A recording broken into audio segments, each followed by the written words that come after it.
Avez-vous déjà pris le temps de réfléchir à ce qui se passe réellement après la mort? L'âme dort-elle? Se réveille-t-elle ailleurs? Ou cesse-t-elle simplement d'exister? La Bible apporte des réponses surprenantes que beaucoup ignorent. Et ce que vous découvrirez aujourd'hui pourrait complètement changer votre vision de l'au-delà. Préparez-vous à plonger dans l'un des plus grands mystères de l'humanité. Nous explorerons des passages bibliques qui parlent du destin de l'âme, du jugement final, du paradis, de l'enfer et même de l'existence d'une seconde chance après la mort. Mais attention, certaines vérités peuvent avoir plus d'impact que vous ne l'imaginez. Alors, restez jusqu'à la fin et dites-moi, croyez-vous que l'âme dort ou se dirige immédiatement vers sa destination finale? Abonnez-vous à la chaîne Restauration et Paix. Laissez votre avis dans les commentaires et partagez cette vidéo avec ceux qui ont besoin de connaître la vérité. Passons à la vidéo, le mystère que tout le monde veut connaître. Qu'arrive-t-il réellement à l'âme après la mort? Est-ce qu'elle disparaît? Vous errez?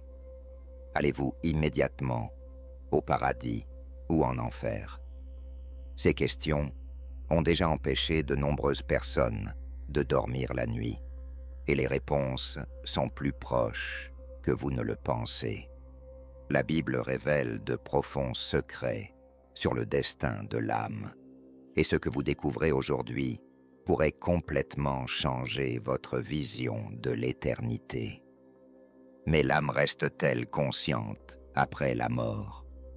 Et s'il existe une destination finale, est-elle déjà déterminée ou y a-t-il une seconde chance? Les Écritures fournissent des détails étonnants sur ce qui se passe après le dernier souffle. Alors préparez-vous à percer l'un des plus grands mystères de l'humanité. Que dit la Bible à propos de l'âme? Avant de comprendre où va l'âme, nous devons savoir ce que la Bible dit réellement à son sujet. Dans l'Ancien Testament, le mot hébreu « nefesh » signifie « être vivant » et non quelque chose de séparé du corps. Genèse 2, 7. Dans le Nouveau Testament, psyché fait également référence à la vie elle-même. Matthieu 16, 25, 26. La Bible déclare que les morts ne savent rien. Ecclésiaste 9, 5, ce qui indique un état d'inconscience. Cependant, Jésus parle d'un homme riche et d'un mendiant qui reste inconscient après la mort. Luc 16, 22, 23. Comment cela s'explique-t-il? L'âme dort-elle ou est-elle toujours en vie?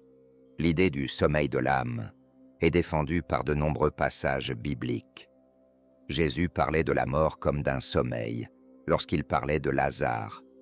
Notre ami Lazare dort, mais je le réveillerai. Jean 11, 11-14. Paul a également dit que les morts dorment jusqu'à la résurrection. 1 Corinthiens 15, 51, 52. La mort est l'un des plus grands dilemmes de l'existence humaine. La Bible nous enseigne beaucoup de choses sur cette dure réalité et nous dit clairement que la vie ne s'arrête pas après la mort. Le corps meurt, mais l'âme reste.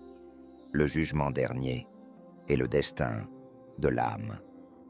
Selon la Bible, il n'y a que deux destinations pour l'âme après la mort, le paradis ou l'enfer. Elle le décrit comme un lieu de feu et de douleur. Et en enfer, il leva les yeux, étant tourmenté, et vit de loin Abraham et Lazare dans son sein. Et il s'écria et dit, « Père Abraham, aie pitié de moi, et envoie Lazare, afin qu'il trempe le bout de son doigt dans l'eau et me rafraîchisse la langue, car je suis tourmenté dans cette flamme. Luc 16, 23, 24. C'est dans la vie et avec nos attitudes que nous décidons qui est le propriétaire de notre âme pour l'éternité. Si une personne n'a pas le Saint-Esprit, elle va dans un endroit de douleur et Dieu n'en est pas responsable. C'est nous qui faisons les choix. Si j'ai vécu dans ce monde selon la parole de Dieu, loin du péché, je garantis mon salut éternel. Cependant, si une personne reste dans l'erreur, son âme va directement en enfer. Ce n'est que plus tard, lors du jugement dernier, qu'elle sera jugée et condamnée à l'étang de feu et de soufre. La Bible parle clairement d'un jour où tout le monde sera jugé. Dans Hébreux 9, 27, il est écrit « Il est réservé aux hommes de mourir une seule fois, et après cela vient le jugement. » Mais ce jugement intervient-il immédiatement après la mort ou seulement à la fin des temps? Apocalypse 20, 12, 13 décrit un grand jugement. Les morts furent injugés selon leurs œuvres. Cela suggère que la récompense ou la punition ultime arrive à la fin des temps, plutôt qu'immédiatement après la mort. Paradis et enfer. Lieu réel ou symbolique. Il y a des gens qui traversent cette terre en essayant d'ignorer l'existence de Dieu et les messages qu'il a délivrés à l'humanité. Certains disent même que le paradis, l'enfer et le péché sont des concepts inventés comme instruments pour contrôler les gens. Mais la vérité est que vous soyez d'accord ou non, que vous l'acceptiez ou non, c'est ainsi que fonctionne le jeu de la vie. Tout ce qui existe occupe une place, tous. Ainsi, si vous êtes maintenant assis sur le siège de votre voiture, cette voiture existe dans la rue, dans le garage, où que vous soyez, et ce siège existe à l'intérieur de la voiture. La même chose arrive avec notre âme. Tant que nous serons en vie, cela occupera notre corps, mais après la mort, nous serons destinés au paradis ou à l'enfer, selon le choix que nous ferons dans la vie. C'est pourquoi il n'existe pas d'âme perdue qui se contente d'errer. Jésus a parlé clairement d'un ciel préparé pour les justes. Jean 14, 2, 3. Y a-t-il une seconde chance après la mort? Hébreux 9, 27 déclare que « Il est réservé aux hommes de mourir une seule fois, mais après quoi vient le jugement. » Cela suggère qu'il n'y a pas de seconde chance après la mort. L'opportunité de donner à l'âme un destin de paix et de joie après la mort est donnée par Dieu de notre vivant. Malheureusement, beaucoup de gens vivent une vie dissolue et croient qu'après la mort, ils auront une autre chance. Ils avaient toute leur vie pour se repentir de leurs péchés et ils n'en ont pas profité. Apocalypse 22, 11 dit que celui qui est injuste commette encore l'injustice et que celui qui est juste pratique encore la justice. Cela indique que la destinée éternelle est scellée avant le retour du Christ. Alors, quelle est l'importance de nos choix alors que nous sommes encore en vie? Savoir choisir le bon chemin est ce qui fera toute la différence dans nos vies. La Bible est claire lorsqu'elle dit « Tout ce qu'un homme sème, il le récoltera aussi. » Galates 6, 7. Ce verset signifie que nos attitudes, nos paroles et nos choix se reflèteront dans notre vie. En d'autres termes, ce que nous semons, nous le récolterons un jour. Il est donc très clair que nos choix dans la vie détermineront le destin de notre âme après la mort. L'enfer est-il un juste châtiment? Beaucoup de gens remettent en question l'idée d'un enfer éternel. Comment un Dieu aimant pourrait-il permettre à quelqu'un de souffrir pour l'éternité?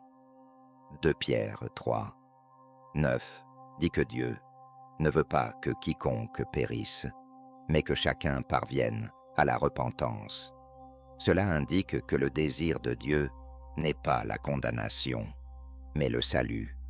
Personne n'est allé ou n'ira en enfer par la volonté de Dieu. Au contraire, Dieu a tout fait pour empêcher les êtres humains d'y arriver. Peu de gens savent que l'enfer est le foyer de l'injustice. Tout ce qui est injuste est péché, et tout ce qui est péché est injuste.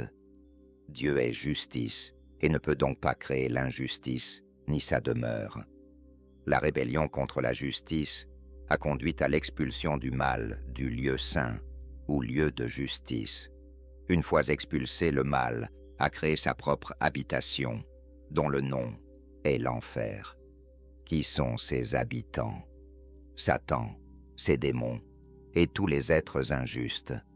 Tous ceux qui meurent dans l'injustice ou dans le péché vont directement au lieu de l'injustice ou au lieu du péché. L'enfer. Quelle est la chance pour ceux qui sont en enfer d'être secourus et sauvés? Absolument aucun. Comme il est écrit, et comme il est réservé aux hommes de mourir une seule fois. Mais après quoi vient le jugement. Hébreux 9, 27. Que devez-vous faire maintenant? Quelle que soit votre croyance, une chose est sûre. L'éternité est réelle, et nos choix définissent désormais notre destin. Dans Matthieu 6, 13 et 14, Jésus dit qu'il existe 2 chemins, un chemin large qui mène à la destruction et un chemin étroit qui mène à la vie. Maintenant, je veux connaître votre opinion. Croyez-vous que l'âme dort jusqu'à la résurrection ou va-t-elle immédiatement vers sa destination finale? Laissez votre commentaire et partagez cette vidéo pour que davantage de personnes découvrent la vérité. Compte tenu de tout ce que nous avons vu aujourd'hui, une question demeure. Quel sera le destin de votre âme? Si la Bible nous met en garde contre un jugement final, un ciel préparé pour les justes et un châtiment réservé aux méchants, alors nous ne pouvons simplement ignorer cette réalité. Êtes-vous prêt à affronter l'éternité? L'âme dort-elle réellement jusqu'à la résurrection ou se dirige-t-elle immédiatement vers sa destination finale? L'enfer est-il une souffrance éternelle ou un châtiment définitif? Et surtout, êtes-vous sûr de l'endroit où vous irez lorsque vous fermerez les yeux sur ce monde? Ce sont des questions auxquelles chacun devrait réfléchir, car il n'y a rien de plus important que le salut de l'âme. S'il y a une chose que la Bible dit clairement, c'est que Dieu ne veut pas que quiconque périsse, mais que chacun se repente et trouve la vie éternelle. 2 Pierre 3, 9. Alors ne remettez pas votre décision à plus tard. Cherchez Dieu pendant qu'il est temps, donnez-lui votre vie, et soyez sûr de votre destinée éternelle. Ce qui est en jeu ici, c'est l'éternité de votre âme. Maintenant, je veux connaître votre opinion. Croyez-vous que l'âme a une seconde chance après la mort, ou que le destin est déjà scellé? Laissez votre commentaire et partagez cette vidéo pour que davantage de personnes découvrent la vérité.